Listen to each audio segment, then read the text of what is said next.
Salam sejahtera buat kita semua. Perkenalkan Pak, nama saya Adelita Faresus Mamura dari NIM 1265025. Baik, di sini saya akan mempresentasikan hasil codingan saya, yang dimana tugasnya itu tugas pemrograman prosedural diminta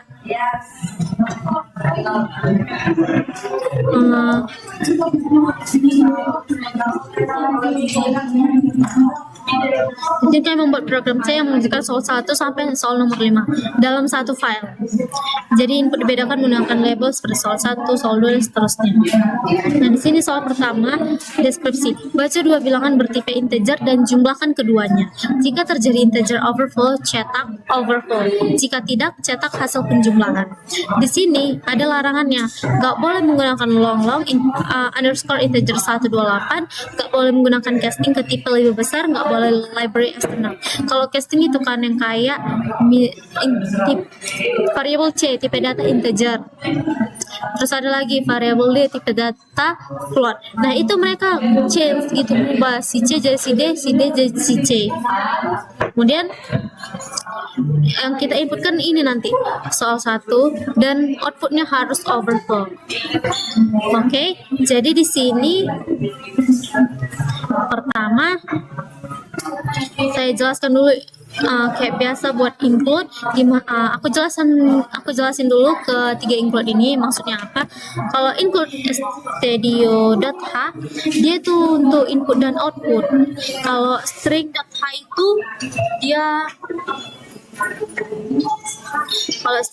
itu untuk kalau ketiga ini kan nggak ada, nanti dia pas di compiler nggak jalan. Jadi kalau maksud stdio.h itu kayak printf, scanf, dimana printf itu menampilkan, kemudian scanf itu untuk menerima input dari keyboard. Nah, string.h itu untuk membandingkan string menggunakan strcmp. Kalau map.h untuk fungsi matematika seperti fabs gitu. Nah, kita integerkan main tipe data integer. Terus di sini adalah variable label tipe data char 20. Kenapa di sini aku pakai 20? Aku menggunakan 20 supaya lebih aman dan nggak terjadi overflow jika input lebih panjang. Kan soal 1 terdiri dari 6 huruf. Dicek kan setiap string kalau diakhiri dengan karakter khusus /0. Jadi minimal butuh 7 karakter. Jadi biar aman aku buat 20. Kemudian while scanf %s, dimana %s ini untuk tipe data string. Jangan lupa buat tanda petik. Nah, variabelnya label. Kalau yang kayak gini-gini tuh kan harus dibuat yang tanda petik. %d, %f, %s. Nah, di sini kan artinya program akan terus membaca input sampai input habis. Kemudian if strcmp label sama dengan 0. Jadi soal 1 kan yang diminta tadi menjumlahkan dua bilangan integer. Di sini kan soal 1 diminta menjumlahkan dua bilangan integer. Ini kan, dan jumlahkan keduanya. Namun kita deteksi apakah terjadi overflow. Kalau terjadi overflow, jika hasil penjumlahan lebih batas integer, tipe integer, maka kayak batas integer kan maksimum dibilang ini 214, 74, 83, 64, 71. Nah, berarti kalau minimum di bawahnya itu. Kemudian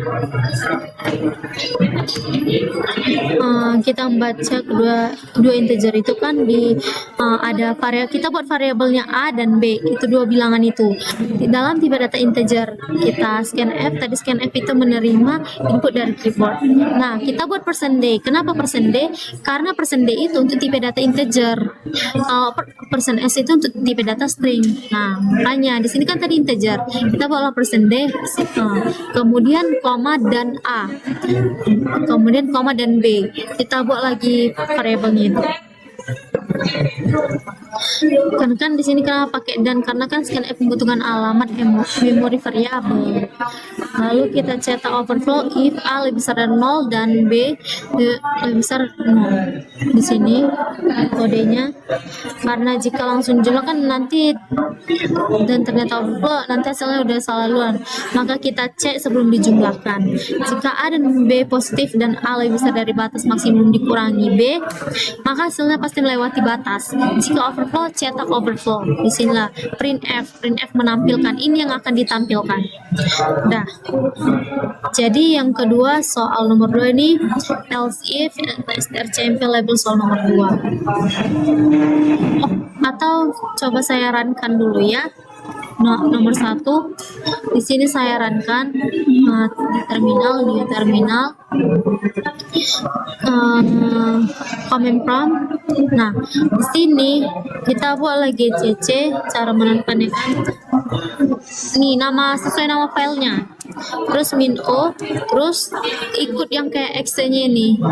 Tapi sebenarnya di belakang min o itu bebas sih. Saya buat T01. Maka jadilah buat lagi T01 yang bebas itu namanya. Kemudian kita ceklah apakah benar yang akan dikeluarkan itu overflow.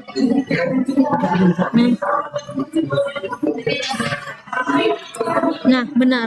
Berarti program saya sudah benar, overflow. Kemudian soal nomor 2, apa yang diminta? Soal ingin menunjukkan bahwa float dan di sini kan soal nomor 2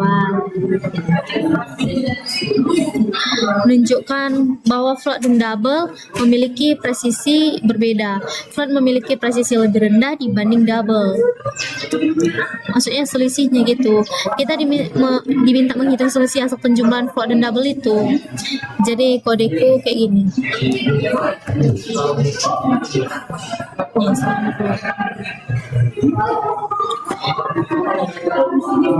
Ini saya buatkan double variabel x dan y dalam tipe data double, kemudian sum float.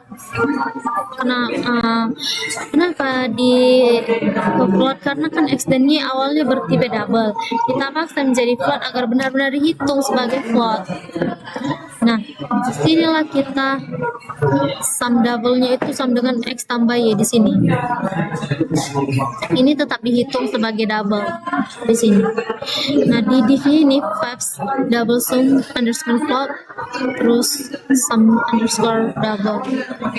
Kita di sini mencari selisih. Sum underscore float dikurang sum underscore double.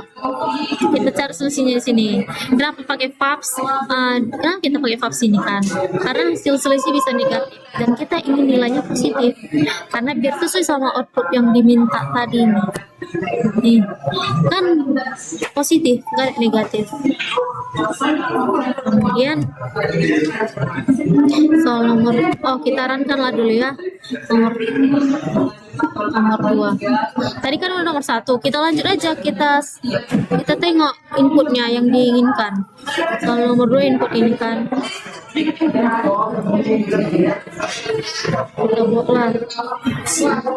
Nah, enter. Ini hasilnya. Soal 2 1234567.890,11. Maka outputnya 0,015625 dan sama. Berarti programnya jalan. Kemudian di soal nomor 3, apa yang diminta soal nomor 3? Implicit type conversion. Maksudnya deskripsi baca 1 integer dan 1 double itu 1 integer plus double, hasil sebagai double tersebut disimpan di integer. Maksudnya soal yang ini ingin menunjukkan perbedaan hasil ketika pertama ditampilkan sebagai double, yang kedua diubah menjadi integer. Kita jelaskan kodenya. Minta Solong 3. Nah, kita buat variabelnya A dalam tipe data integer, kemudian B dalam tipe data float, kemudian kita scan F lah, %D dan %F.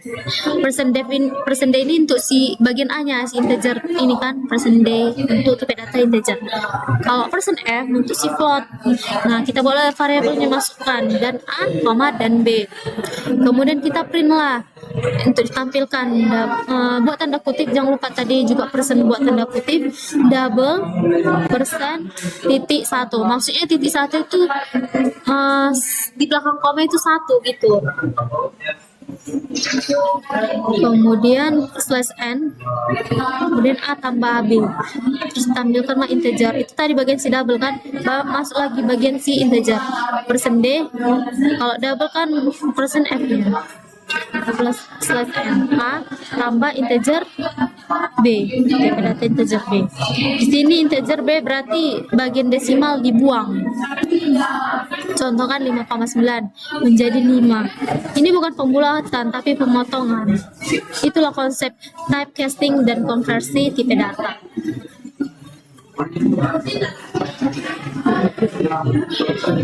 Kalau di sini kan tadi print F double titik 2 persen F dot 1 P F slash n, A tambah B. Maksudnya karena B bertipe float tadi yang di sini, maka hasil otomatis menjadi float, menjadi double gitu. Barulah di sini printkan B-nya itu jadi nggak desimal lagi, dibuang desimalnya. Itulah tipe casting dan konversi tipe data. Kemudian kita runkan ya. Soal nomor 3, apa yang diminta itu ini. Bukan.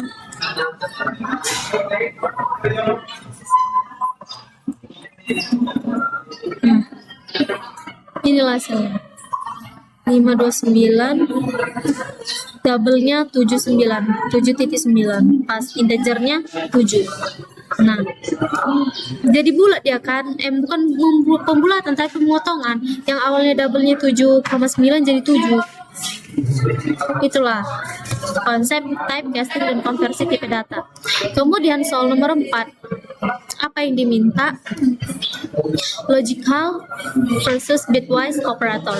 Deskripsi baca dua bilangan integer, hitung hasil A dan B di sini dan 2 kali.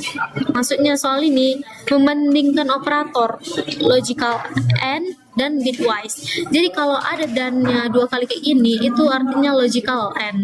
Kalau 1 dannya itu artinya bitwise and. Nah, kodenya ini penjelasan kode ini kan nomor 4. Kita masukkan 2 variabel yaitu A dan B kan. Masukkan A dan B dalam tipe data integer, baru kita scan F kan. Kalau ingat, kalau scan F berarti integer, berarti menggunakan %D. Jangan lupa buat titik 2, tanda petik 2, kemudian dan A dan B seperti biasa. Kemudian kita tampilkan logicalnya itu tadi kan, yang diminta si logical n, yang tanda n itu logical n %D slash n, baru A lebih kecil dari 0 dan logical n B lebih kecil dari 0. Maksudnya itu kalau 1 kalau menghasilkan 1 berarti itu benar, tapi kalau menghasilkan 0 itu salah. Kemudian yang bitwise-nya ini print F menampilkan bitwise yang dannya 1 %D slash n, A dan B, artinya A bitwise B. Maksudnya itu kayak contohnya kan 6 sama dengan 110, 3 sama dengan 0 1, maka hasilnya 0 1 0.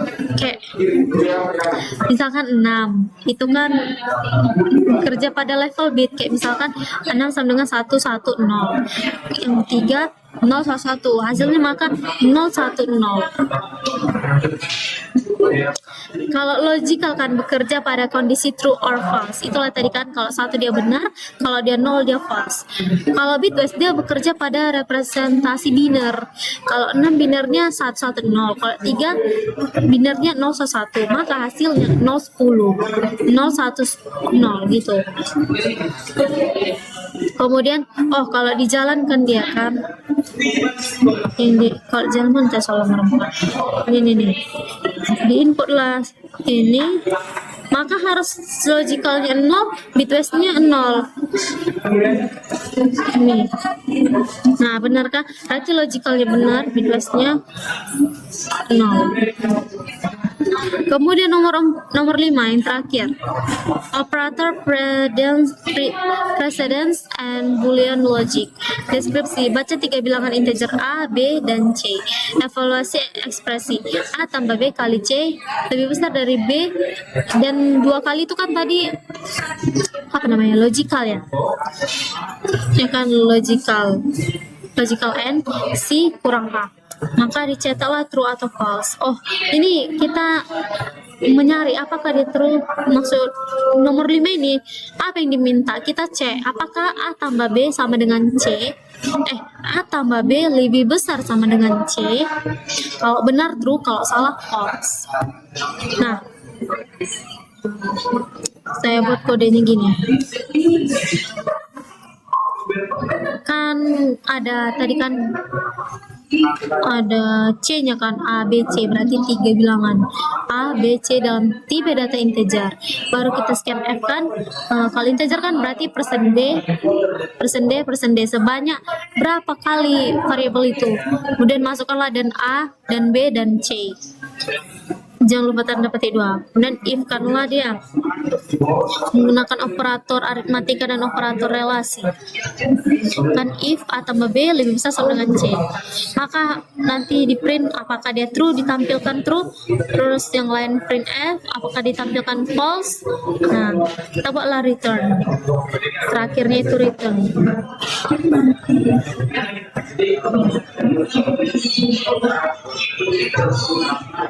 Ini kan contoh penggunaan kondisi sederhana dalam bahasa C. Kalau kita runkan nomor 5 ini, kita cek dia, Ctrl C, maka Ctrl V. Nah, dia benar, pas sesuai outputnya. Maka nggak ada codingan saya benar dan nggak ada terjadi error. Dan compiler berfungsi. Baik, sekian dari video saya.